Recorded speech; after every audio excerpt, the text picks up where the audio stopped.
नमस्ते दोस्तों, कैसे हैं आप सभी। मेरा नाम है दीपक। स्वागत है आपका कलेक्टर जी पर। आज है 24 अप्रैल। देखते हैं कुछ महत्वपूर्ण करंट अफेयर्स। पहला प्रश्न, हाल ही में नागास्त्र वन खबरों में है, यह क्या है। ऑप्शंस हैं drone, anti tank missile, fighter jet, torpedo. तो आंसर है ये एक ड्रोन है। चलिए देखते हैं। नागास्त्र वन एक ड्रोन है, UAV, अनमैन्ड एयर व्हीकल, मानव रहित विमान। नागास्त्र भारतीय सेना की ताकत कई गुना बढ़ाने वाला है। नागपुर की भारतीय कंपनी को 450 विमानों का ठेका मिला है। 1 साल के भीतर इसकी आपूर्ति करनी होगी। नागास्त्र वन के आने के बाद अपना कोई नुकसान किए बिना दुश्मनों को ख़त्म करना काफ़ी आसान हो जाएगा। अपना कोई नुकसान किए बिना दुश्मनों को ख़त्म करना काफ़ी आसान हो जाएगा। यह पाकिस्तान और चीन जैसे देशों के बीहड़ इलाकों में भी दुश्मन की सेना को बड़ी आसानी के साथ सफाया कर सकेगा। तो नागास्त्र वन एक ड्रोन है, अनमैन्ड एयर व्हीकल, और जल्द ही ये भारतीय सेना की ताकत बढ़ाएगा। चलिए आगे देखते हैं।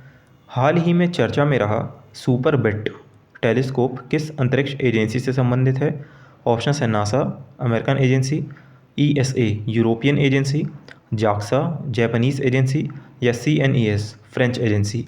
तो आंसर है NASA, national aeronautics and space administration. ये अमेरिका की एजेंसी है। तो सुपर बिट टेलीस्कोप इसी से संबंधित है। और अभी हाल ही में सुपर बिट टेलीस्कोप ने ये टेरेंट्यूला नेबुला नामक जगह की इसने तस्वीर ली है। ये जो हमारी आकाशगंगा है मिल्की वे, उसी के पास की एक जगह है टेरेंट्यूला नेबुला। तो इस जगह की सुपर बिट टेलीस्कोप ने तस्वीर ली है। आइए देखते हैं। Super pressure balloon born imaging telescope. Super pressure balloon born imaging telescope एक उच्च स्थिर उच्च रेजोल्यूशन टेलीस्कोप है जो नासा के सुपर प्रेशर बैलून सिस्टम के माध्यम से समतापमंडल में संचालित होता है। सुपर बिट को न्यूजीलैंड से एक वैज्ञानिक सुपर प्रेशर बलून पर लॉन्च किया गया। एक हीलियम से भरे गुब्बारे पर से लॉन्च किया गया, बहुत बड़े बैलून आधारित बनाम स्पेस टेलीस्कोप। मतलब जो बैलून वाला ये जो टेलीस्कोप है और स्पेस टेलीस्कोप जो है, इन दोनों में बेनिफिशियल कौन सा है, इन दोनों में बेनिफिट किस में ज़्यादा है। तो बैलून आधारित बनाम स्पेस टेलीस्कोप का लाभ एक रॉकेट पर एक बड़े टेलीस्कोप को लॉन्च नहीं करने की कम लागत है। तो इसका फ़ायदा ये हो जाता है, एक तो बहुत बड़ा फ़ायदा ये है कि लागत बहुत कम आती है। अगर एक रॉकेट पर एक बड़े टेलीस्कोप को हम लोग लॉन्च करेंगे तो उसमें बहुत ज़्यादा लागत आती है, लेकिन ये बैलून आधारित बैलून बेस्ड टेलीस्कोप है तो इसमें लागत काफ़ी कम आई है। वैज्ञानिक डेटा एकत्र करने के लिए एक सुपर प्रेशर बलून 100 दिनों तक ग्लोब का चक्कर लगा सकता है। गुब्बारा पृथ्वी के अधिकांश वायुमंडल के ऊपर ऊंचाई पर भी तैरता है, जिससे यह कई खगोलीय प्रेक्षणों के लिए उपयुक्त हो जाता है। चलिए आगे देखते हैं। अभ्यास इनियोकॉस 23 कहाँ आयोजित होगा। ऑप्शन है अमेरिका, ग्रीस, फ्रांस, ब्रिटेन। तो आंसर है ग्रीस। ये एक वायु सैन्य अभ्यास है। आइए देखते हैं। इनियोकॉस 23 एक बहुराष्ट्रीय सैन्य अभ्यास है जो ग्रीस के एंड्रोमेडा एयरबेस में होगा। अभ्यास इनियोकॉस 23 में IAF Indian air force 4 Sukhoi MKI और 2 C-17 ग्लोब मास्टर विमानों के साथ भाग लेगा। इस अभ्यास का आयोजन 24 अप्रैल यानी आज से शुरू होगा और 4 मई तक चलेगा। यह भारतीय वायुसेना का तीसरा अभ्यास होगा। तीसरा अभ्यास कैसे, इसके पहले भारतीय वायुसेना 2 और अभ्यास कर ही रही है, ऑलरेडी अभी भी कर रही है। एक अमेरिका के साथ कर रही है कोप इंडिया एक्सरसाइज, और एक फ्रांस के साथ कर रही है ओरियन एक्सरसाइज। तो अमेरिका के साथ जो कोप इंडिया एक्सरसाइज है वो तो आज एंड हो जाएगा, और बाकी जो फ्रांस के साथ ओरियन एक्सरसाइज है वो लगभग 5 मई तक चलेगा। तो इनियोकॉस 23 ग्रीस में होगा। ये बहुराष्ट्रीय वायु सैन्य अभ्यास है। इसमें भारत भी भाग ले रहा है। भारत की तरफ से सुखोई 30 MKI विमान है, C-17 ग्लोब मास्टर विमान है। चलिए आगे देखते हैं। हाल ही में नासा ने एक मिश्र धातु तैयार की है, इसका क्या नाम है। ऑप्शंस हैं GRX 810, GRX 830, NRX 830, NRX 844। तो आंसर है GRX 810। नासा के ग्लेन अनुसंधान केंद्र ग्लेन रिसर्च इंस्टीट्यूट ने GRX 810 नामक एक नई उच्च शक्ति उच्च तापमान प्रतिबद्ध मिश्रित धातु विकसित की है जो उद्योग में क्रांति ला सकती है। GRX 810 नासा के ग्लेन अनुसंधान केंद्र में सामग्री वैज्ञानिकों द्वारा विकसित निकल, कोबाल्ट, क्रोमियम आधारित मिश्र धातु है। निकल, कोबाल्ट और क्रोमियम आधारित मिश्र धातु है। मिश्र धातु को एक प्रारूप मिश्र धातु डिज़ाइन दृष्टिकोण और लेज़र आधारित योगात्मक निर्माण का उपयोग करके विकसित किया गया था। पारंपरिक पॉलीक्रिस्टलाइन मिश्र धातुओं की तुलना में ये 1000 गुना बेहतर है। देखिए एक तो इसका यूज़ क्या है। ये एक क्रांतिकारी मिश्र धातु है जिसमें अंतरिक्षयान और जेट इंजन घटकों को अत्यधिक परिस्थितियों में अधिक कुशल और विश्वसनीय बनाने की क्षमता है। मतलब ये अंतरिक्ष यान के लिए या जेट इंजन के लिए बहुत ही हाई प्रेशर हाई एल्टीट्यूड पे भी ये अच्छे से मिश्र धातु काम करेगी, उनके निर्माण में काम आएगी। तो ये इसका एक बहुत बड़ा उपयोग है। वर्तमान 3D प्रिंटेड सुपर एलॉयज़ का तापमान प्रतिरोध 1093 डिग्री सेल्सियस तक है, लेकिन GRX810 इन मिश्रणों की तुलना में 1000 गुना अधिक है। तो GRX810 ये हम लोग को याद रखना है। नासा ने एक एलॉय तैयार किया है, एक मिश्र धातु तैयार की है, जो किससे मिलकर बनी है? निकेल, कोबाल्ट, क्रोमियम आधारित मिश्र धातु है। हाल ही में PTPNER योजना की घोषणा की गई। यह योजना किनसे संबंधित है? ऑप्शन है महिलाओं से, जनजातीय समुदाय से, बुजुर्गों से, सफाई कर्मचारियों से। तो देखिए यहाँ पे लिखा है एम्पावरिंग ट्राइबल्स ट्रांसफॉर्मिंग इंडिया, तो ये इसका आंसर हो जाएगा जनजातीय समुदायों से। जनजातीय मामलों के मंत्री अर्जुन मुंडा।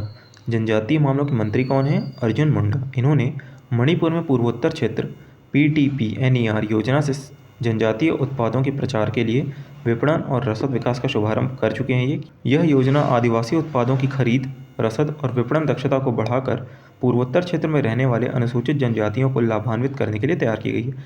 तो जो जनजातीय उत्पाद होते हैं, उनके जो आदिवासी उत्पाद होते हैं, उन्हीं को खरीद कर उनका मार्केटिंग करा करके अनुसूचित जनजातियों को, शेड्यूल्ड ट्राइब्स को लाभान्वित करने की ये योजना है। यह योजना 8 राज्यों में लागू की जाएगी। कौन कौन से 8 राज्य? देखिए, एक तो 7 सिस्टर्स हो जाएंगे जो पूरे नॉर्थ ईस्ट में है। 7 सिस्टर्स के अलावा एक सिक्किम और है। तो अरुणाचल प्रदेश, असम, मणिपुर, मेघालय, मिजोरम, नागालैंड, त्रिपुरा और सिक्किम, इन पर यह योजना लागू होगी। इस योजना का उद्देश्य उत्तर पूर्वी राज्यों से अपने उत्पादों को बढ़ावा देने और प्रदर्शित करके जनजातीय कारीगरों की आजीविका के अवसरों को मजबूत करना है। तो उनके लाइवलीहुड को या उनकी आजीविका को बढ़ाना है, ये इसका उद्देश्य है। PTPNER योजना, इसका फुल फॉर्म क्या है PTPNER का? तो marketing and logistics development for the promotion of tribal products from the north east region. पूर्वोत्तर क्षेत्रों से जनजातीय उत्पादों का प्रमोशन करना। चलिए आगे देखते हैं। हाल ही में किसान संपर्क अभियान किस राज्य या केंद्र शासित प्रदेश में लॉन्च किया गया है? ऑप्शंस हैं उत्तर प्रदेश, जम्मू कश्मीर, उत्तराखंड, चंडीगढ़। तो आंसर है जम्मू कश्मीर। जम्मू कश्मीर में कृषि उत्पाद विभाग केंद्र शासित प्रदेश में किसानों के समग्र कल्याण के उद्देश्य से एक कार्यक्रम किसान संपर्क अभियान शुरू किया इन्होंने। उद्देश्य क्या है? पूरे केंद्र शासित प्रदेश के किसानों का समग्र कल्याण करना है। किसान संपर्क अभियान से किसानों को एकजुट किया जाएगा, इससे GDP ग्रोथ को भी बढ़ावा मिलेगा। किसान संपर्क अभियान 24 अप्रैल से यानी आज के दिन से जम्मू और कश्मीर में 3565 पंचायतों में शुरू किया जाएगा और 4 महीने तक चलेगा। किसान संपर्क अभियान में किसानों के लिए प्रश्न और उत्तर सत्र शामिल होंगे। वो अपने प्रश्न पूछ सकते हैं, जो उनको डाउट्स होगा वो पूछ सकते हैं। तभी किसान संपर्क नाम है, ताकि किसानों से डायरेक्ट हम लोग संपर्क कर सकें। साथ ही किसानों को 18 केंद्र प्रायोजित योजनाओं के बारे में शिक्षा प्राप्त होगी, जो उनके कल्याण और विकास के लिए तैयार की गई है। तो किसान संपर्क अभियान कहाँ शुरू किया गया है? जम्मू कश्मीर में। और जम्मू कश्मीर के उपराज्यपाल कौन है? लेफ्टिनेंट गवर्नर कौन है? तो वो है मनोज सिन्हा। चलिए आगे देखते हैं। हाल ही में किस राज्य में वोट फ्रॉम होम की सुविधा प्रदान की गई है? ऑप्शंस हैं केरल, कर्नाटक, उत्तर प्रदेश, मध्य प्रदेश। तो आंसर है कर्नाटक। चुनाव आयोग ने कर्नाटक विधानसभा चुनाव में वोट फ्रॉम होम, घर से वोट डाल सकते हैं आप, इसकी योजना को लागू करने जा रही है। इसका सीधा मतलब है घर से ही मतदान। कर्नाटक के चुनाव में यह सुविधा दिव्यांगजनों और अति बुजुर्गों के साथ बीमार लोगों के लिए भी प्रभावशील रहेगी। दिव्यांगजनों के लिए और अति बुजुर्गों के साथ जो बीमार लोग हैं उनके लिए ये सुविधा प्रभावशील रहेगी। भारत निर्वाचन आयोग ने कर्नाटक में पहली बार वोट फ्रॉम होम के ऑप्शन की घोषणा की है, जिसके बाद से राज्य भर में 80 से अधिक उम्र के 60,000 बुजुर्ग और विशेष रूप से दिव्यांग 15 से 20,000 लोगों ने वोट फ्रॉम होम का विकल्प चुना है। तो वोट फ्रॉम होम कर्नाटक। प्रतिवर्ष पंचायती राज दिवस किस दिन मनाया जाता है? ऑप्शंस हैं 22 मार्च, 22 अप्रैल, 24 अप्रैल, 22 मई। तो आंसर है 24 अप्रैल। 24 अप्रैल को प्रतिवर्ष पंचायती राज दिवस मनाया जाता है। पंचायती राज दिवस 24 अप्रैल को मनाया जाता है। इसकी शुरुआत 2010 में की गई है। यह दिन 1992 में संविधान के 73वें संशोधन के अधिनियम का प्रतीक है। इस ऐतिहासिक संशोधन के जरिए ज़मीनी स्तर की शक्तियों का विकेंद्रीकरण किया गया और पंचायती राज नाम की एक संस्था की बुनियाद रखी गई। पंचायती राज व्यवस्था का जनक लॉर्ड रिपन को माना जाता है। स्थानीय स्वशासन का जनक भी कह सकते हैं लॉर्ड रिपन को। वर्तमान में हमारे केंद्रीय पंचायती राज मंत्री कौन है? गिरिराज सिंह। गिरिराज सिंह केंद्रीय पंचायती राज मंत्री हैं और ग्रामीण विकास मंत्री हैं। तो इतनी चीज़ें हमें पंचायती राज से याद रखनी है। संविधान में पंचायती राज को दर्जा दिया गया था 73वें संविधान संशोधन के द्वारा, ये भी हम लोगों को याद रखना है। तो ये तो बात हो गई पंचायती राज दिवस की, जो कि 24 अप्रैल को मनाया जाता है।